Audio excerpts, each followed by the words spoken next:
Happy April Fools to you guys. I think it's April 1st down in New Zealand right now. I hope you're all having a fantastic day. Or in Philly, it is time for bedtime, so that means another Curious George story. Where we left off with Curious George was Curious George Catches a Cold being the next one. If you hear some stuff in the background while I'm reading, that's my dinner cooking on the stove, so I'm going to try and finish the story before anything burns. Ready? Here we go. Curious George Catches a Cold.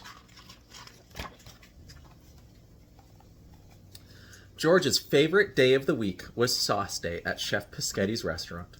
He always gave Chef Pischetti some tips to make the best sauce. But today, instead of being able to taste the chef's new Molto Jolto sauce, George couldn't taste anything. Chef Pischetti sent George home, and the man with the yellow hat sent George to bed. Then he took George's temperature. "It's a fever. Stuffy nose, clammy paws," said the man. "You are definitely fighting a germ, George."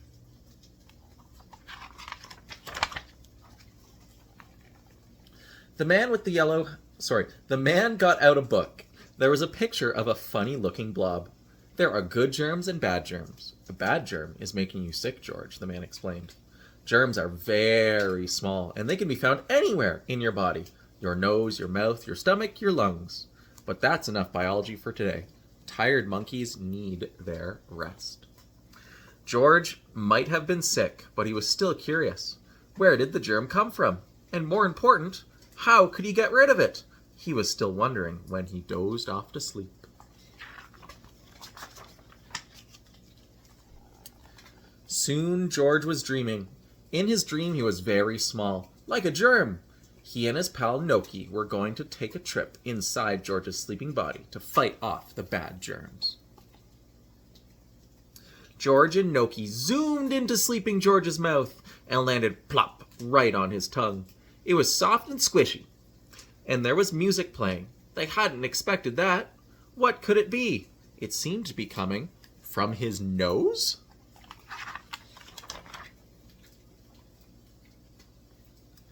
When George and Noki got to the nose, they saw a funny-looking blob strumming a guitar and singing.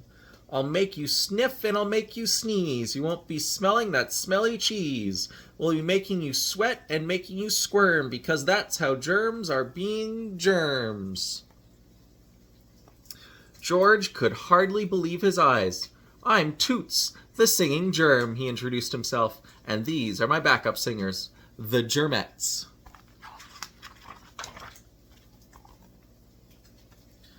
Seeing Toots in his nose made George upset. He wanted that germ out, but Toots did not want to go. In fact, he took the Germettes and headed to George's lungs, laughing and singing all the way. George and Noki chased the germs to the lungs. George noticed that when the lungs got smaller, air went out. And when the lungs got bigger, a rush of air came in. He was watching himself breathe. George's lungs gave him an idea. He remembered something he saw in the germ book. Coughing and sneezing are the lungs' ways of doing their job and trying to force out the bad germs. All George had to do was sneeze Toots right out of his body. George and Noki chased Toots and the Germettes all the way to George's nose.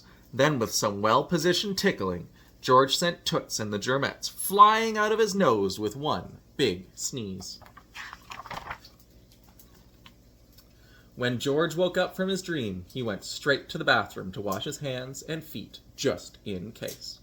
After the icky adventure with Toots, this little monkey wanted to keep germs far away. A few days later, George was feeling much better. He had taken lots of naps, drunk lots of water and juice, and sneezed out all those germs. He could even smell again. The end. Our next Curious George story is going to be Curious George Blasts Off. I hope you two are having a fantastic time in New Zealand. I miss you both. I love you too, and I will talk to you soon.